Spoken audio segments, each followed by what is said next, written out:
My name is Alexandra Martinez, and for the last 6 years, my family has treated my career like an embarrassing secret they're forced to acknowledge at holidays. It started when I graduated from Yale Law School at 25. My father had been so proud, his daughter the lawyer. My older sister Emma had gone into marketing, which Dad tolerated but never really celebrated. But law was prestigious. Law was respectable. Then I told them where I'd be working. The public defender's office, my father repeated, his face falling. In the Bronx. Dad. It's an incredible opportunity. Alexandra, you graduated third in your class from Yale. You had offers from every major firm in Manhattan. Sullivan and Cromwell wanted you. Cravath wanted you. And you're choosing to defend criminals for $63,000 a year. I'm choosing to defend people who can't afford representation. It's constitutional work, Dad. It matters. My mother had put her hand on his arm. Richard, maybe it's just for a year or two. Like a fellowship. But it wasn't just for a year or two. I spent 6 years as a public defender handling everything from misdemeanors to murder cases. I worked 100-hour weeks, fought against prosecutors with unlimited resources, and won more cases than I lost. I became known in the Bronx as the firewall, because no matter how strong the prosecution's case seemed, I'd find a way through. My family never understood it. Every holiday gathering was the same. My sister Emma would talk about her marketing campaigns for luxury brands, her salary increases, her corner office with a view of Central Park. My parents would beam with pride. Then they'd turn to me. Still working with criminals, Alex? They're called defendants, Mom. And yes. When are you going to move to a real firm? Emma's boyfriend knows some partners at. I'm happy where I am. The disappointment was always palpable. 3 years ago, Emma started dating Trevor Williams. Trevor was a federal prosecutor in the Southern District of New York. And my father loved him instantly. Here was a lawyer who put criminals away instead of defending them. Here was someone who made $185,000 a year at 32. Here was the legal career my father had wanted for me. Trevor is going places, Dad would say at every opportunity. The U.S. Attorney's Office is grooming him for bigger things. Maybe even a judgeship someday. He wasn't wrong. Last year, at 35, Trevor had been nominated to the Federal District Court for the Southern District of New York. At 35. It was almost unheard of. Most federal judges weren't appointed until their late 40s or 50s. My father had thrown a celebration dinner the night Trevor's nomination was announced. Champagne, speeches, toasts about how Trevor represented the best of the legal profession. I'd sat quietly at the end of the table, listening to my father praise the man who'd been on the opposite side of 3 of my cases. Trevor had won 2 of them. I'd won one. A complete dismissal that had made the New York Times because of the prosecutorial misconduct I'd exposed. Trevor and I never spoke about our courtroom encounters at family dinners.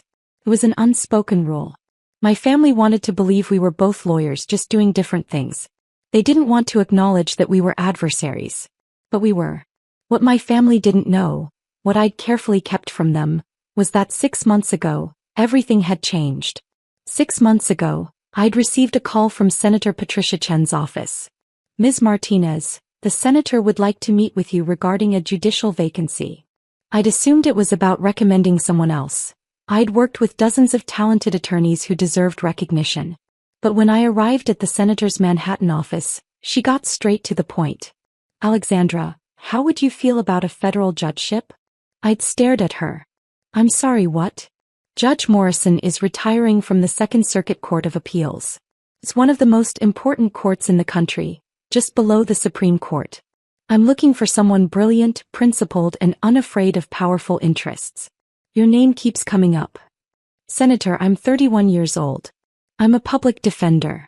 Federal appellate judges are usually older white men from corporate firms, yes. Which is exactly why we need to change that pattern. You've argued and won 15 appellate cases. You've exposed corruption in 3 prosecutors' offices. You've written articles on constitutional law that have been cited in Supreme Court opinions. And you're fearless. She'd slid a folder across her desk. This is a letter of support from the Chief Judge of the Second Circuit. This is a letter from the Dean of Yale Law. This is a letter from the New York Civil Liberties Union. This is a letter from 20 public defenders across 3 states. Everyone I've spoken to says the same thing.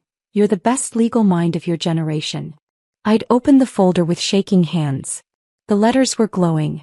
The dean of Yale had written, "In 30 years of teaching, I have never encountered a legal mind as sharp or a moral compass as true as Alexander Martinez's. I don't know what to say. Say you'll accept the nomination." The process had moved incredibly fast. The senator had connections. The timing was right. The president needed a win on judicial appointments and my record was unimpeachable. I was young, yes, but my work spoke for itself. The FBI background check was thorough.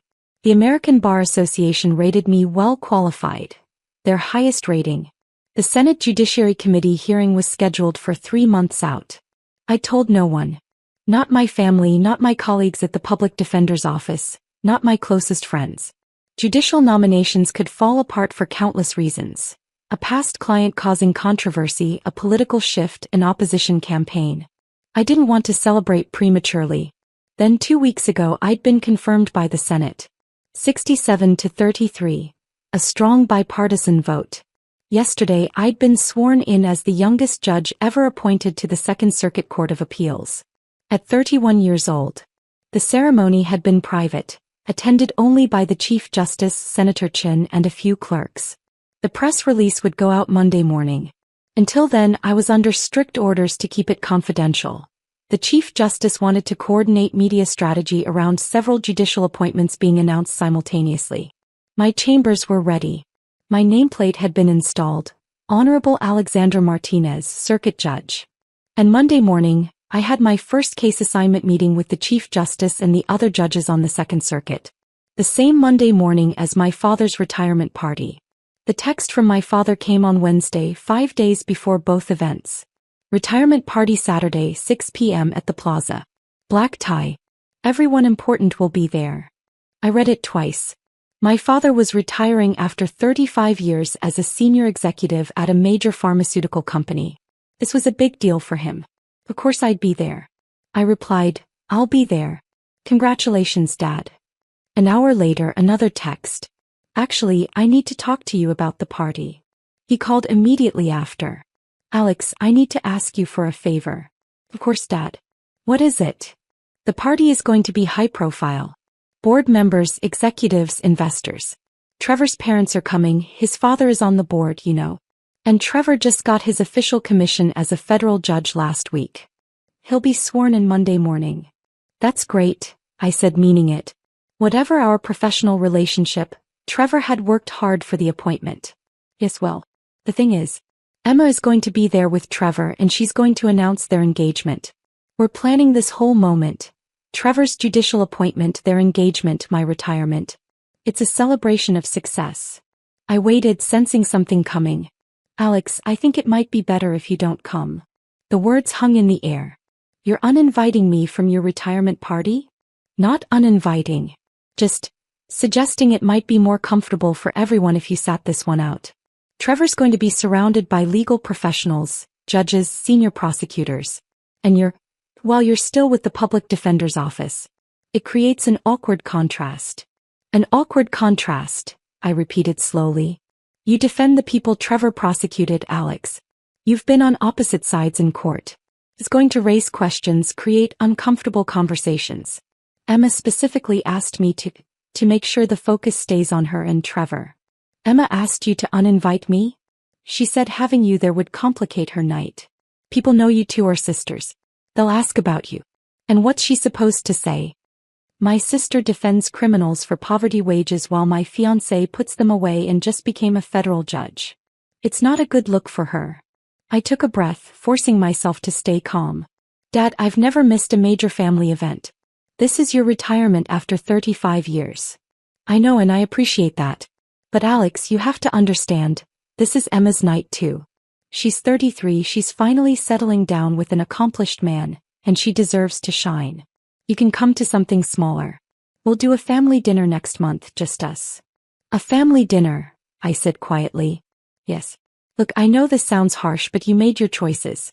You chose a career that doesn't reflect well on the family. Trevor is a federal judge. You defend people who belong in prison. Can you see how that creates problems?"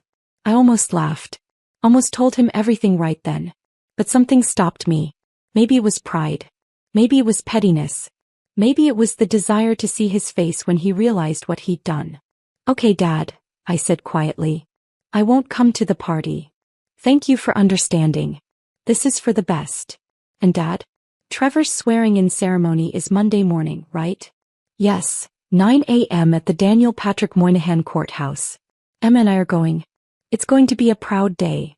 "I'm sure it will be," I said. After we hung up, I sat in my small apartment in Brooklyn, looking at the framed photo of me at my law school graduation. My father had his arm around me in that photo, beaming with pride. That was 6 years ago. Before I'd disappointed him. I called my best friend from law school, Marcus, who was now a professor at Columbia. "They uninvited you from your own father's retirement party?" he said, incredulous. "Emma's engagement announcement takes priority, apparently. Alex, you need to tell them. You need to tell them you're a circuit court judge. The press release doesn't go out until Monday morning. I'm under orders to keep it quiet until then. So tell them Sunday. After the party." "No," I said slowly, an idea forming. "I have a better plan." Thursday morning, I received my case assignments from the Chief Justice's office. My first oral argument session would be Tuesday. 3 cases, all civil rights issues I'd be hearing with 2 senior judges. Friday, I met with my 3 law clerks, brilliant recent law school graduates who'd be helping me research and write opinions. We spent the day going through my chambers, organizing case files, discussing judicial philosophy. "Judge Martinez," one of them said, I still wasn't used to the title. "Do you mind if I ask a question?" "Of course." "How does it feel? Being the youngest appellate judge in the country? And coming from a public defender background?" I smiled. "It feels like I have a lot to prove. And like I finally have the power to fix some of the systemic problems I've been fighting against for 6 years." Saturday morning, the morning of my father's retirement party, I went for a long run in Prospect Park. I thought about my dad, about Emma, about Trevor, about the last 6 years of being treated like a disappointment. I thought about showing up to the party anyway, making a scene, announcing my appointment in front of everyone. But that wasn't who I was. I didn't need their validation. I didn't need their party. I spent the afternoon reading case files for Tuesday's oral arguments. At 6 p.m. when the party was starting, I ordered Thai food and continued working. My phone buzzed. A text from Emma. "Dad said you're not coming. Probably for the best. Trevor's parents keep asking about you and it's awkward explaining what you do. Enjoy your evening." I didn't respond. At 8 p.m. my phone buzzed again. A photo in the family group chat. Emma and Trevor, her showing off a massive engagement ring, my father beaming beside them. The caption, "So much to celebrate. Trevor's federal judgeship and our engagement. Best night ever." Dozens of comments flooded in from relatives. "Congratulations. What an accomplished couple. A federal judge in the family. How wonderful." My Aunt Nancy commented, "Too bad Alex couldn't be here, but I understand she's busy with her work." I turned off my phone and went to bed early. I had a big day Monday. Monday morning I woke at 5 a.m. I put on my most expensive suit, a black Armani I'd bought specifically for the swearing-in ceremony that my family didn't know about. I had my hair done professionally. I looked like exactly what I was, a federal appellate judge. At 8 a.m., I arrived at the Thurgood Marshall United States Courthouse at 40 Foley Square. Not the Daniel Patrick Moynihan Courthouse where Trevor would be sworn in. That was for district court judges. The Thurgood Marshall Courthouse housed the Second Circuit Court of Appeals, one level up in prestige and power. My chambers were on the 15th floor with views of downtown Manhattan. My nameplate gleamed on the door. Honorable Alexander Martinez, United States Circuit Judge. At 8:30, I met with the Chief Justice and the other Second Circuit judges for our case assignment meeting.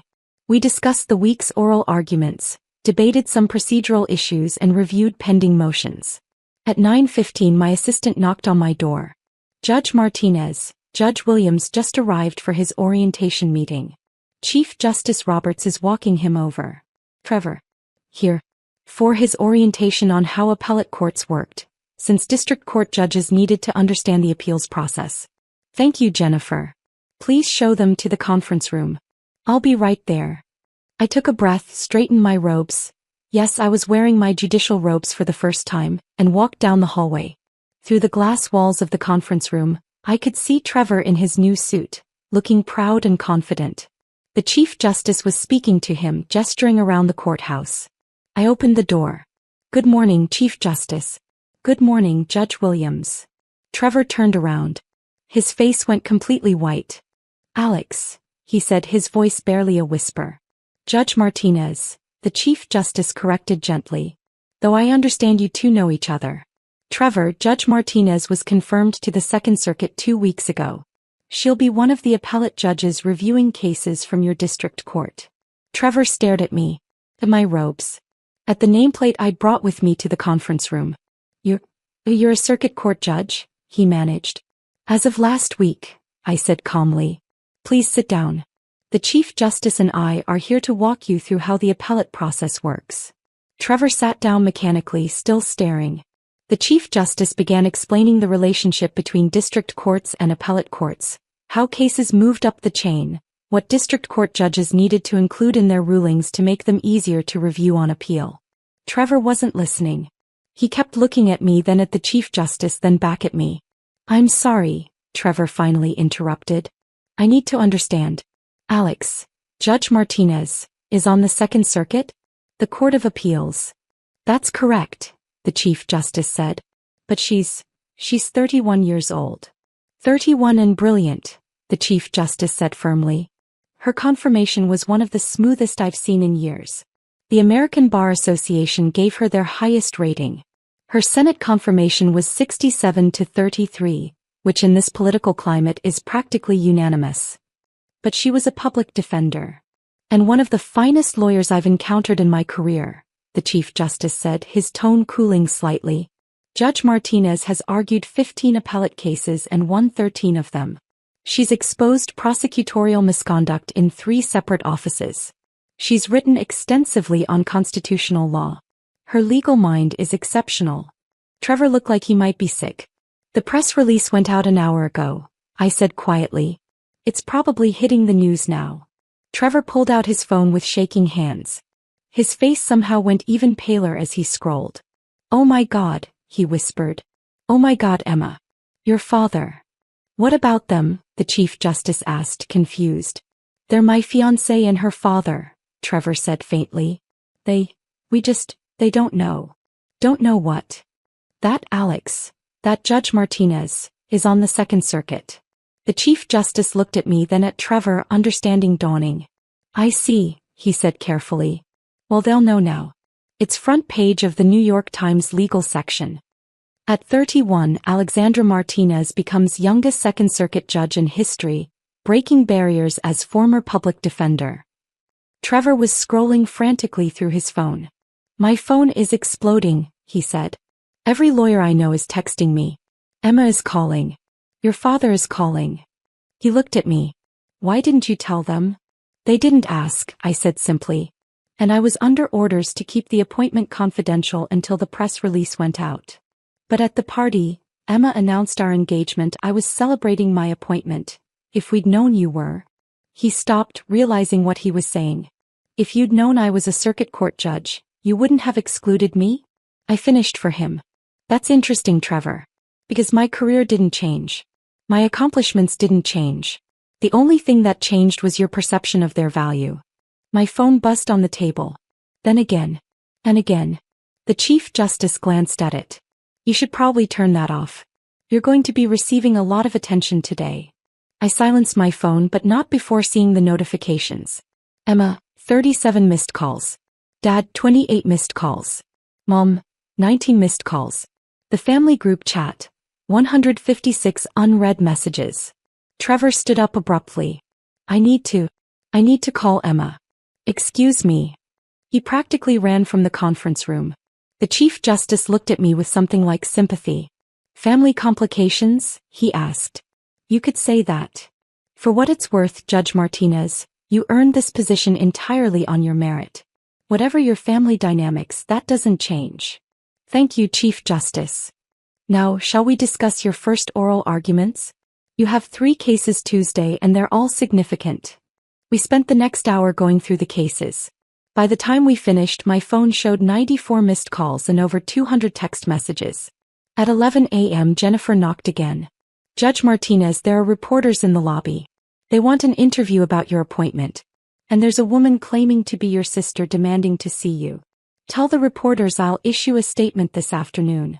And tell my sister that I'm in a judicial proceeding and cannot be disturbed. Yes, ma'am. At noon I finally checked my messages.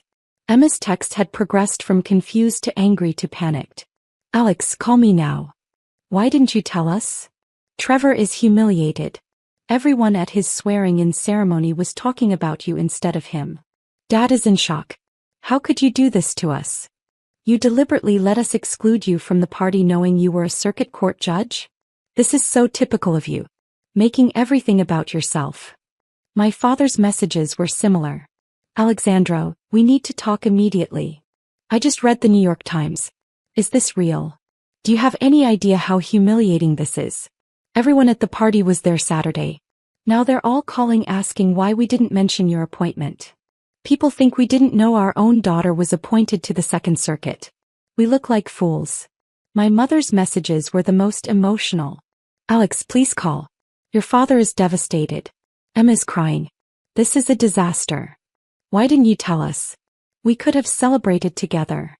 Please, sweetheart, we need to fix this. The family group chat was pure chaos. Aunt Nancy, did everyone know about Alex except us? Uncle Frank, a circuit court judge. That's higher than Trevor's position. Cousin Maria, wait, I'm confused. I thought Alex was just a public defender. Emma, she was. She deliberately hid this from us. Uncle Frank, actually this is incredible. A Second Circuit judge at 31? That's historic. Emma, that's not the point. Uncle Frank, I think that's exactly the point. I turned off my phone and went to lunch with two of my new colleagues, senior judges who'd been on the Second Circuit for over a decade. We heard about your family situation, Judge Chen said kindly. Courthouses are small communities. Word travels. It's complicated, I said. It always is, Judge Robertson added. For what it's worth, I've read your work. Your appellate briefs from your public defender days are taught at Harvard Law now. You deserve to be here. Thank you. And between us? Judge Chen leaned in. Trevor Williams is a fine district court judge, but he's not Second Circuit material. Not yet, maybe not ever. You are. Don't let family politics make you doubt that. By Tuesday morning, the story had exploded. The New York Times ran a feature. From public defender to federal appellate judge, Alexandra Martinez's unlikely journey. The Washington Post published an op-ed. Why we need more judges like Alexandra Martinez. NPR interviewed Senator Chen, who praised my extraordinary legal mind and unwavering commitment to justice. CNN ran a segment about the historic nature of my appointment. The youngest Second Circuit judge ever, one of the few former public defenders on any federal appellate court. And buried in all the coverage was a small but telling detail. Judge Martinez's sister Emma is engaged to Judge Trevor Williams, who was sworn in to the Southern District of New York on Monday. The Martinez family was unavailable for comment. My phone never stopped ringing. I kept it off. Instead, I focused on my work. Tuesday morning, I heard my first oral arguments.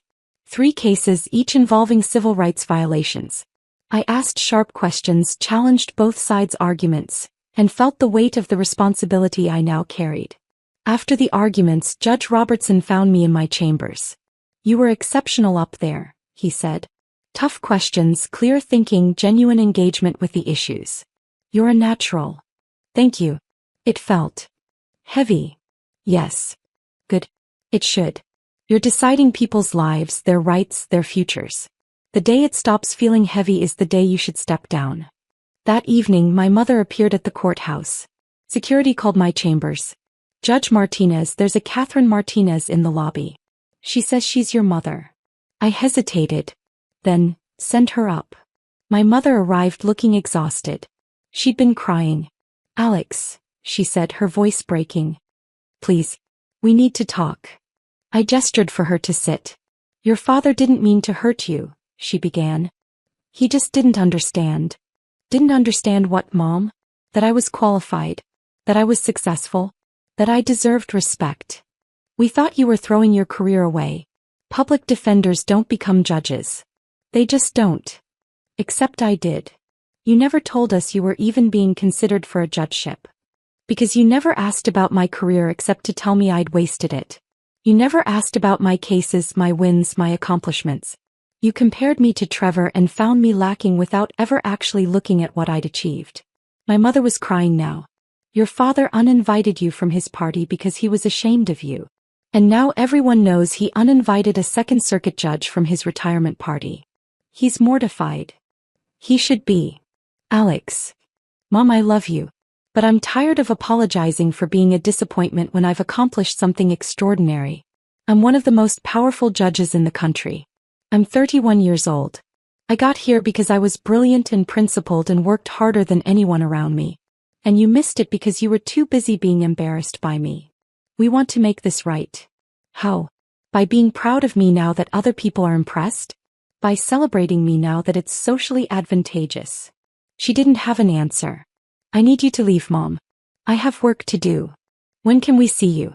When can we talk properly? I don't know. I'll call you when I'm ready. After she left, I stood at my window looking out over Manhattan. The city where I'd spent 6 years being treated like a failure by my family while quietly building something remarkable. My phone buzzed. I turned it back on to check messages from my clerks. One text stood out. From Trevor. Alex, I need to talk to you. Not about family stuff. About a case. I called him back. What case? I have a criminal matter coming before me next week. The defendant is claiming prosecutorial misconduct. Her attorney is citing 3 cases where you exposed similar problems when you were a public defender. I've read the motion. It's compelling. And I think she's right. I think the prosecution cut corners. But if I rule in her favor, the U.S. Attorney's Office is going to appeal. To the Second Circuit. To you, potentially. So you want to know how I'd rule? No. I want to know. I want to know if I can be the kind of judge who makes the right call even when it's politically uncomfortable. The way you did for 6 years. I was quiet for a moment. Trevor, you don't need my permission to be a good judge. You just need to read the law, look at the facts, and rule accordingly. That's the job. Your family is furious with you. I know. Emma says you embarrassed her on purpose. That you could have told us about your appointment but chose not to. Do you think that's true? He paused. I think you made your own path while we were all too busy judging you to notice. And I think I owe you an apology. Trevor. I'm serious. I've been opposing you in court for 3 years. I won some, you won some. But I never respected you the way I should have. I saw public defender and I assumed, I don't know what I assumed, that you were less serious, less talented. It was stupid and wrong. Thank you for saying that. For what it's worth, everyone at the courthouse is talking about you. The clerks are thrilled there's a former public defender on the circuit. The other judges are impressed by your work. You've already changed the culture here and you've been on the bench for less than a week. After we hung up, I felt something shift. Not forgiveness, not yet. But maybe the beginning of understanding. 3 months later, I was in my chambers preparing for oral arguments when Jennifer knocked. Judge Martinez, your father is in the lobby. He doesn't have an appointment, but he says it's important. I thought about turning him away. Then, give me 5 minutes, then send him up. My father appeared looking older than I remembered. He carried a folder. Alexandra. Thank you for seeing me. You have 15 minutes. I have oral arguments at 2. He sat down across from my desk, looking around at my chambers. The law books, the framed opinions I'd already written, the photo of my swearing-in ceremony. I came to apologize, he said quietly. Not a quick apology. A real one. I waited. I spent 35 years in business, he began. I learned to assess value quickly. What mattered, what didn't, who was important, who wasn't. It made me successful. It also made me blind. He opened the folder. I've been reading about you. Everything I could find. Your cases, your appellate briefs, your law review articles. Did you know your work is taught at 5 different law schools? I knew about Harvard and Yale. Columbia, Stanford, and Berkeley too. I called the dean at Yale. She said you were the best student she'd taught in 30 years. She couldn't believe we weren't celebrating you constantly. He pulled out a printed article. This is from the National Law Journal. They ranked you as one of the 40 most influential lawyers under 40 in America. You're number 12. Trevor is number 37. Dad. Let me finish. I was proud of Trevor because he fit my understanding of success. Federal prosecutor, federal judge, impressive salary, powerful position. But I didn't understand that you'd achieved something rarer. You changed the system. You protected people who had no one else. You did it brilliantly enough to be appointed to one of the most important courts in the country at 31 years old. He looked at me directly. I was wrong, Alexandra. Not just about the party. About 6 years of treating you like you'd failed when you were succeeding in ways I was too narrow to recognize. I'm sorry. Thank you, I said quietly. I know I can't fix this with one conversation. I know I hurt you deeply. But I want to try. If you'll let me. I thought about it. About 6 years of disappointment. About the retirement party. About being treated like an embarrassment. But I also thought about my mother's visit, about Trevor's call, about the article my father had brought showing he'd done actual research into my career. I'll think about it, I said. But Dad, I need you to understand something. My career isn't less valuable because it doesn't look like yours. My success isn't less meaningful because it came from helping people instead of from making money.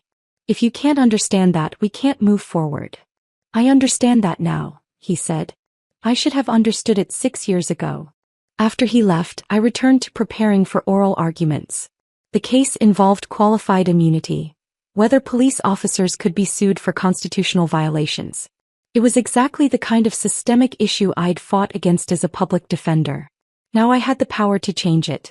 That evening I had dinner with Marcus, my law school friend who'd supported me through everything. How does it feel? He asked. 3 months in. Heavy, I said. Important. Right. Your family. Getting there. Maybe. Slowly. And you? Are you happy? I thought about my chambers, my clerks, my colleagues. About the oral arguments where I pushed lawyers to defend their positions. About the opinions I was writing that would shape constitutional law. About waking up every day knowing I was doing exactly what I was meant to do. Yes, I said. I'm happy. My phone buzzed. A text from Emma. Can we meet for coffee? I owe you an apology. A real one. I stared at the message for a long moment. Then I typed, Saturday at 10? There's a place in Brooklyn I like. Her response was immediate. I'll be there. Thank you, Alex. I set my phone down and looked out at the Manhattan skyline, the same view I'd seen from my chambers every day for 3 months. My family had thought I was an embarrassment. They'd excluded me, dismissed me, treated my career like a failure. But I'd built something extraordinary. I'd changed lives, protected rights, and earned one of the most important positions in the American legal system. I was the Honorable Alexander Martinez, United States Circuit Judge for the Second Circuit Court of Appeals. And I'd done it not despite being a public defender but because of it. I'd proven that success doesn't always look like what your family expects. Sometimes it looks like standing up for people everyone else has given up on. Sometimes it looks like fighting uphill battles in underfunded offices. Sometimes it looks like choosing principle over prestige. And sometimes, if you're brilliant and dedicated and a little bit lucky, that path leads you exactly where you're meant to be. My chambers. My courtroom. My chance to change the system from the inside. They'd uninvited me from the party. I'd built my own.